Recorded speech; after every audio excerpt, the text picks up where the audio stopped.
Good morning third class. आज आप लोगों की साइंस की क्लास है और आज जो चैप्टर हम पढ़ने वाले हैं चैप्टर नंबर 10, इसका नाम है एयर एंड वाटर। तो एयर हवा को कहते हैं, वाटर पानी को कहते हैं और all living things need air water and food. We can not live without air water and food. तो जितने भी जीवित या जीव जंतु हैं उनको हवा की, पानी की और खाने की ज़रूरत होती है। हम इसके बिना नहीं रह सकते। तो पहले हम पढ़ेंगे एयर के बारे में। Our Earth is surrounded by the layer of air which is called atmosphere. Air contains important gases like nitrogen, oxygen, and carbon dioxide. There is water vapor also in the air. When we go to higher places, air becomes less. That is why mountaineers carry oxygen cylinder while climbing mountain. तो जो हमारी अर्थ है, जैसे ये हमारी अर्थ है, ये कुछ इस तरह की दिखती है।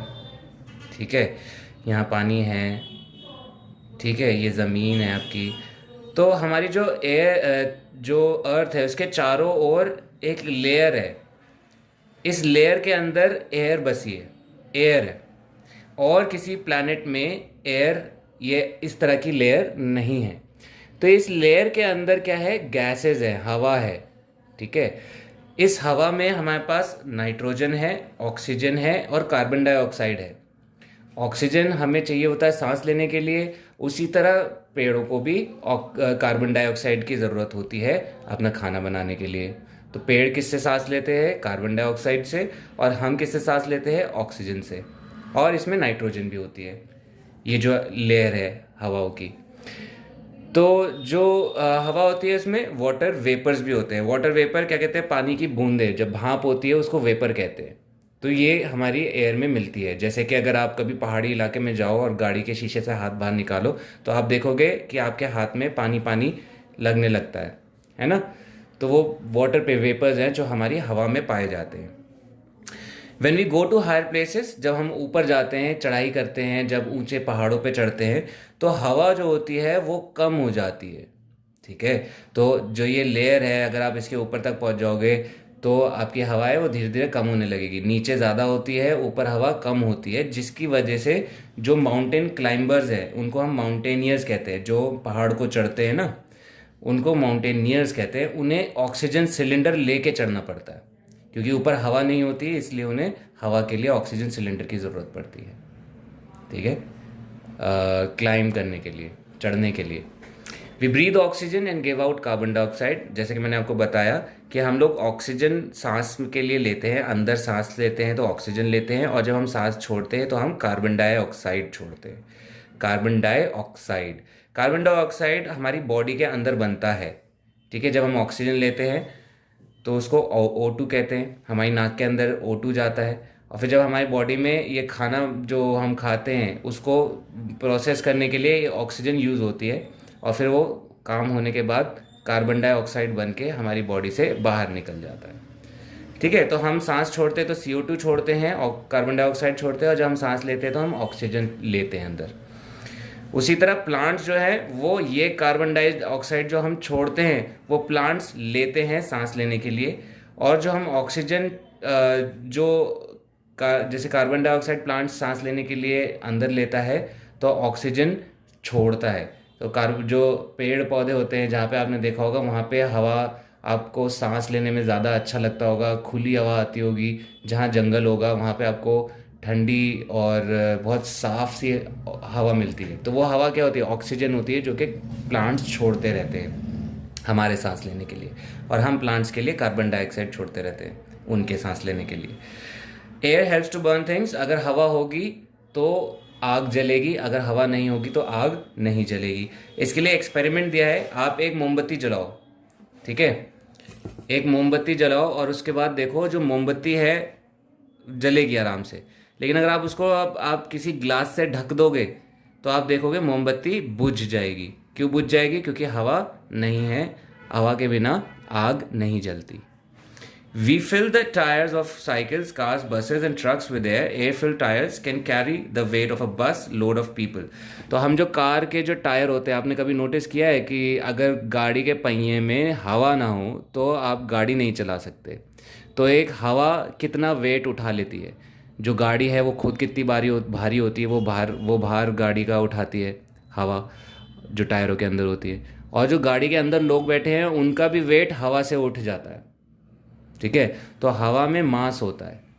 ठीक है, और moving air is use in many sports. और ये इसमें लिखा है कि जो हवा होती है उसको हम काफ़ी तरह के स्पोर्ट्स में यूज़ करते हैं। जैसे कि आप ये देखोगे पैराग्लाइडिंग, इसमें इंसान जो है हवा में उड़ते हैं इस पैराशूट के मदद से। ठीक है, और भी बहुत तरह के जैसे लोग हवा से हेलीकॉप्टर से कूदते हैं, वो हवा में थोड़ी देर के लिए फ्लोट करते हैं। तो ये तरह के स्पोर्ट्स हैं जो कि हम कर पाते हैं, क्योंकि हवा वेट होता है हवा में, और हम वेट के मदद से हम उड़ पाते हैं कुछ समय के लिए ही सही। ठीक है, तो इस तरह के स्पोर्ट्स होते हैं जो कि हवा की हेल्प से की जाते हैं। एयर ऑक्यूपाई स्पेस, एयर को स्पेस की ज़रूरत है, यानी कि एयर जो है, हवा है, हमें दिखती नहीं है लेकिन उसको जगह चाहिए होती है। कैसे, मैं बताता हूँ। दो you cannot see it, it occupies space. इसमें बस इतना लिखा है कि अगर आप नहीं भी देख पाते हो तो भी जो है हवा को स्पेस की ज़रूरत होती है, जगह चाहिए होती है। फॉर एग्जांपल, अगर आप बलून फुला रहे हो तो बलून में आप पानी नहीं भी फुलाओगे, सिर्फ फूंक मारोगे तो भी जो है बलून फूल जाता है पूरा। क्यों फूलता है? क्योंकि उसे जगह चाहिए, और अगर उसे पूरी जगह नहीं मिलेगी तो बलून फट जाता है ना। तो इसका क्या मतलब हुआ कि एयर को स्पेस की ज़रूरत होती है, जगह की ज़रूरत होती है। अब like everything else around you, air has wait. आप जैसे हर चीज़ है आपके सामने, हर चीज़ का कुछ ना कुछ वज़न होता है, हल्का हो चाहे भारी हो, लेकिन कुछ तो वज़न होगा। तो उसी तरह एयर का भी अपना वज़न होता है। अगर आप कोई टायर लो बस का या गाड़ी का, गाड़ी के टायर को आप पहले वेट करो, फिर उसके बाद आप उसमें हवा डालो और फिर हवा को वेट करो, तो वो जो है आपको पता चलेगा कि खाली टायर और भरे हुए टायर में बहुत वेट का अंतर होगा। ठीक है, ये इन्होंने एक्सपेरिमेंट दिया है, एक में हवा भरी है, एक में खाली बलून है। अगर आप उसको तोलोगे तो ये हवा वाला बलून भारी रहेगा। ठीक है। एयर एक्सर्ट्स प्रेशर, तो एयर का क्या है, air can apply a lot of pressure, we use this to make it do useful things like lifting loads. तो जो एयर होता है उसमें वेट होता है, तो उसको हम उसका प्रेशर भी बनता है। अब जैसे अगर आपका गैस सिलेंडर है, अब गैस सिलेंडर में जो हवा है अगर वो प्रेशर से नहीं निकलेगी तो गैस भी नहीं जलेगी हमारी, है ना। अगर प्रेशर ना हो तो आप बलून में हवा नहीं भर पाओगे, गाड़ी के टायर में हवा नहीं भर पाओगे। तो एयर के अंदर प्रेशर भी होता है। अगर आप किसी चीज़ को ज़्यादा भर दो तो वो प्रेशर के साथ तेज़ी से निकलती है ना, जैसे पानी अगर आप ज़्यादा भर दो तो प्रेशर के साथ निकलता है पानी। उसी तरह हवा में भी प्रेशर होता है। अगर आप एक्सेस में आप एक कंप्रेस करके एयर को कहीं डालते हो, गैस सिलेंडर में डालो या गाड़ी में टायर में हवा डालनी हो, तो उसमें भी प्रेशर की ज़रूरत होती है जो कि हवा में होती है। तो हवा में तीन चीज़ें हैं जो हमने पढ़ी। हवा में एक तो स्पेस चाहिए होता है, जगह चाहिए होती है हवा को। दूसरा हवा को वेट है, यानी कि वज़न है हवा में। और तीसरा हवा में प्रेशर है। ठीक है, जिसको हम काफ़ी चीज़ों में इस्तेमाल करते हैं। वाटर, अब हम पढ़ेंगे वाटर के बारे में। तो water is also very important for us. We need water for various purposes in our daily lifes. We can see, feel, taste and drink water. तो पानी हमारी ज़िंदगी में बहुत इम्पॉर्टेंट है। अब हमें पानी बहुत सारी चीज़ों के लिए चाहिए होता है, जैसे हमारा पीने के लिए, कपड़े धोने के लिए, और भी बहुत सारी चीज़ों में पानी का इस्तेमाल होता है। पानी को हम देख भी सकते हैं, छू भी सकते हैं, टेस्ट भी कर सकते हैं और पी भी सकते हैं, जो कि हम हवा के साथ नहीं कर सकते। ना हम हवा को देख सकते हैं, ना फील कर सकते हैं, ना टेस्ट कर सकते हैं और ना पी सकते हैं। ठीक है।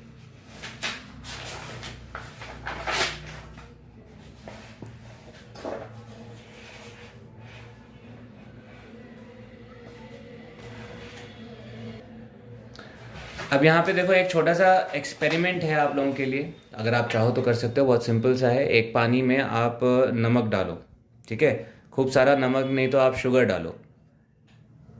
शुगर क्या होती है? चीनी होती है। एक पानी में आपने चीनी डाला और उसको अच्छे से घुमा दिया, ठीक है, उसको मिक्स करा आपने अच्छे से। तो अगर आप ज़्यादा देर तक शुगर को घुमाओगे तो आप कुछ में देर में देखोगे कि शुगर जो है वो गायब हो जाता है, डिसअपियर हो जाएगा। ठीक है। We say that the solid sugar has dissolve in the water. हमको ऐसा लगता है, हम ऐसा कहते हैं कि जो शुगर है वो डिजॉल्व हो चुका है पानी के अंदर। डिजॉल्व मतलब घुल जाना, डिजॉल्व मतलब घुल जाना। तो जो चीनी है वो पानी में घुल जाती है। तो चीनी क्या हुई यहाँ पे, चीनी को साइंटिफिक भाषा में जिस चीज़ को हम घोल रहे हैं पानी में, उस चीज़ को, चाहे वो चीनी हो चाहे नमक हो, कोई भी चीज़ हो, अगर हम उसे पानी में घोल रहे हैं तो वो सॉल्यूट है जिसको हम घोल रहे हैं। ये इसका नाम दिया है साइंटिफिक भाषा में, सॉल्यूट। ठीक है। आप मट्टी को घुमा दो पानी में तो जो मट्टी है उसको हम सल्यूट बोलेंगे। जिस चीज़ में घोल घोल रहे हैं, चाहे पानी में घोल रहे हो या आप पेप्सी में घोल रहे हो या फिनाइल में घोल रहे हो, तो जिस चीज़ में घोल रहे हो उसे सॉल्वेंट बोलते हैं। जो लिक्विड होता है उसे सॉल्वेंट बोलते हैं। आई होप आप लोगों को समझ में आ रहा होगा। और जो दोनों का मिश्रण बनेगा, जो दोनों का मिश्रण बनेगा उसे सल्यूशन बोलते हैं। जो दोनों का, जैसे हमने चीनी वाला पानी बनाया तो उसे सल्यूशन बोलेंगे। उसी तरह अगर हम सॉल्ट ले लें, जो घर में सॉल्ट होती है, तो सॉल्ट सल्यूट बन जाएगी, पानी में मिला रहे तो पानी सॉल्वेंट हो जाएगा। और सॉल्ट सल्यूशन, जो हमारा नमक वाला सल्यूशन बनेगा, उसको सल्यूशन बोलते हैं। ठीक है। तो ये चीज़ है। बाकी हमें सोर्सेज ऑफ वाटर के बारे में लिखा है यहाँ पे। तो सोर्सेज क्या होते हैं, कहाँ कहाँ से पानी मिलता है। हवा तो हर जगह है, पानी हमें कुछ जगहों से मिलता है। तो water is found in oceans, rivers, lakes, seas, ponds, wells and springs. तो ये सब तो आप जानते हो, ओशन क्या होता है, रिवर क्या होता है, लेक्स क्या होता है, समुंदर क्या होता है, और दरिया क्या होता है। वेल्स कहते हैं कुओं को, कुआं, यहाँ से पानी मिल जाता है। स्प्रिंग्स होता है जो पानी फूट के निकलता है कुछ जगहों पे, कुछ ज़मीन ऐसी हैं जहाँ पे पानी जो है फूट के निकलता है, उसको स्प्रिंग्स कहते हैं। Water is present in bodies of plants, animals and human beings. हमारी जो खुद की बॉडी है उसमें भी पानी है। कम से कम हमारी बॉडी में 70% जो है, 70% पानी है। ठीक है। 70% कितना होता है, अगर ये एक, मान लूँ मैं, ये एक ब्लॉक है, ये हमारी अगर बॉडी है, तो 70% यानी कि इतना हमारी बॉडी में पानी है। और ये क्या है, बाकी की चीज़ें। ठीक है। तो वाटर के बारे में थोड़ा और प्रॉपर्टीज़ लिखी हैं। जैसे वाटर इनटू आइस, अगर हम पानी को जमा देते हैं तो वो सॉलिड बन जाती है। पहले तो लिक्विड होती है, तरल चीज़ होती है, यानी कि आप पानी को ज़मीन पे डालो तो फैल जाता है। लेकिन अगर आप उसको जमा दो तो वो सॉलिड फॉर्म हो जाता है, यानी कि सॉलिड बन जाएगा। वो आप ज़मीन पे रख दो तो वो बर्फ़ का टुकड़ा ही रहेगा, उसको पिघला दोगे तो वो फिर पानी बन जाएगा। तो सॉलिड पानी की ये प्रॉपर्टी होती है कि इसको ठंडा कर देने से ये सॉलिड बन जाता है। ठीक है। और देखो यहाँ पे इसका छोटा सा ये फॉर्मूला सा लिखा हुआ है। फ्रीजिंग ऑफ वाटर, यानी कि पानी को अगर ठंडा करते हैं, फ्रीज करना मतलब जमाना, फ्रीज करना मतलब जमाना। तो वाटर है, उसको हमने यहाँ पे प्रोसेस किया, उसको ठंडा किया, तो ये क्या बन गया, आइस, यानी कि बर्फ़ बन गया। मेल्टिंग ऑफ आइस में, मेल्टिंग मतलब पिघलाना, तो ये हमारी बर्फ़ है, इसको हमने पिघलाया। हीट करना मतलब गर्म करना, तो ये पानी बन गया। ठीक है। तो आप पानी को बर्फ़ बना सकते हो और पानी, बर्फ़ से फिर पानी बना सकते हो, उसको ठंडा करके फिर उसको पिघला के। Ice into water, when we put ice outside the refrigerator it melts into water. This is the liquid form of the water. On heating, ice changes into water. This process is called melting of ice. तो अगर हम जैसे पानी को हम, अगर बर्फ़ को हम पानी में बदलना चाहते हैं तो हम उसको थोड़ी देर हवा बाहर भी रख देंगे टेबल पे, तो वो अपने आप पानी बन जाता है थोड़ी देर में, और उसको वो क्या हो जाता है, पिघल जाता है। तो इस प्रोसेस को क्या कहते हैं, मेल्टिंग ऑफ आइस कहते हैं। ठीक है। पिघलने को कहते हैं मेल्टिंग। वाटर इनटू स्टीम, अब हवा को हम पानी को हम लिक्विड बना सकते हैं, सॉलिड बना सकते हैं, सॉलिड मतलब कि ठोस चीज़ बना सकते हैं, और पानी को हम हवा भी बना सकते हैं। तो जब अगर हम पानी को और ज़्यादा गर्म करते हैं, जब वो पानी है, तो वो हवा में, यानी कि भाप में कन्वर्ट हो जाता है। ठीक है। तो वाटर वेपर जो होता है उसको गैशियस फॉर्म ऑफ वाटर कहते हैं। तो वाटर वेपर जो है, वाटर वेपर्स क्या है, जो भाप है वो पानी की गैशियस फॉर्म है, यानी कि उसकी गैस की फॉर्म है। This is process is called evaporation of water. इस प्रोसेस को क्या कहते हैं? इवेपोरेशन। भाप बनाने को कहते हैं इवेपोरेशन। यहाँ पे वही फॉर्मूला लिखा है, आप पानी को इवेपोरेट करते हो कैसे? वाटर को हमने और गर्म किया तो वो स्टीम बन गया, भाप बन गया, है ना। तो ये जो प्रोसेस है इसको इवेपोरेशन कहते हैं। अब उसी भाप को अगर आप ठंडा कर दो, स्टीम भाप को अगर आप ठंडा कर दो, आपने मान लो भाप यानी कि आपने पानी को भाप बनाया और ऊपर आपने अपना हाथ रख दिया, तो आपके हाथ पे सारा भाप चिपकेगा और वो भाप पानी, मतलब पानी पानी बन जाएगा। आपका हाथ जो है उसमें पानी पानी चिपकने लगेगा क्योंकि वो ठंडा हो गया आपके हाथ से लग के। ठीक, तो अगर आपने क्या किया, आपने भाप को पानी में बदल दिया उसको ठंडा करने से, ये हीटिंग नहीं है। स्टीम को अगर आप ठंडा करोगे तो वाटर बन जाएगा। यहाँ पे आपकी बुक में गलत लिखा हुआ है। Steam into water. When we place a steel plate in front of the steam of kettle, the steam turns into drops of water on the plate. On cooling, steam changes back into water. This process is called condensation of water. तो यानी कि अगर जैसे एक pressure cooker है, आप pressure cooker होता है आपके घर में, उसमें अगर आप पानी भर के उबालोगे तो पानी क्या है, हवा बनने लगेगा। अगर आप उसके ऊपर ढक्कन रखोगे तो ढक्कन से टकरा के आप देखोगे ढक्कन में पानी चिपका होगा, पानी ड्रॉपलेट्स बन जाते हैं। तो वो पानी क्या है, जो भाप थी वो ठंडी होके पानी बन गई है, जो कि हमें ड्रॉप्स की तरह दिखती है प्लेट पे। ठीक है, अब कुछ यहाँ पे आपका चैप्टर ख़त्म हो गया है। आई होप आप लोगों को समझ में आया होगा। अब इसके क्वेश्चन आंसर हम करेंगे। वी ब्रीद इन ऑक्सीजन, हम सांस लेते हैं क्या, oxygen. Air occupies space, air क्या ऑक्यूपाई करता है, जगह ऑक्यूपाई करता है। A liquid in which a solute dissolves is, जिसमें सॉल्यूट डिजॉल्व होता है उसको क्या कहते हैं, सॉल्वेंट। चाहे वो पानी हो, चाहे पेप्सी हो, चाहे कोई और चीज़ हो, उसको हम सॉल्वेंट कहते हैं। और जिस चीज़ को घोल रहे हैं उसे सॉल्यूट कहते हैं। टिक द करेक्ट आंसर में हम देख लेते हैं। Oxygen is thrown out by plants. Plants जब सांस लेती है तो बाहर क्या छोड़ते हैं, वो ऑक्सीजन। और इंसान जब सांस छोड़ते हैं तो वो क्या छोड़ते हैं, carbon dioxide. Lighter things move upwards, जो चीज़ हल्की होती हैं वो ऊपर उड़ने लगती हैं। जैसे बलून हो गया, आपने 26 जनवरी में आप बलून उड़ाते हो हवा में, तो वो हवा में उड़ती है, ऊपर उड़ती है। काइट जो होती है आपकी पतंग, वो भी हवा में ऊपर उड़ने लगती है। We can see, feel, taste and touch air. हम लोग देख सकते हैं, छू सकते हैं, पी सकते हैं। किस चीज़ को, वाटर को या एयर को, वाटर को। Ice water vapour is the gaseous form of water. तो कौन सा आइस वेपर होता है, वाटर वेपर होता है? तो हमने पढ़ा था वाटर वेपर होता है।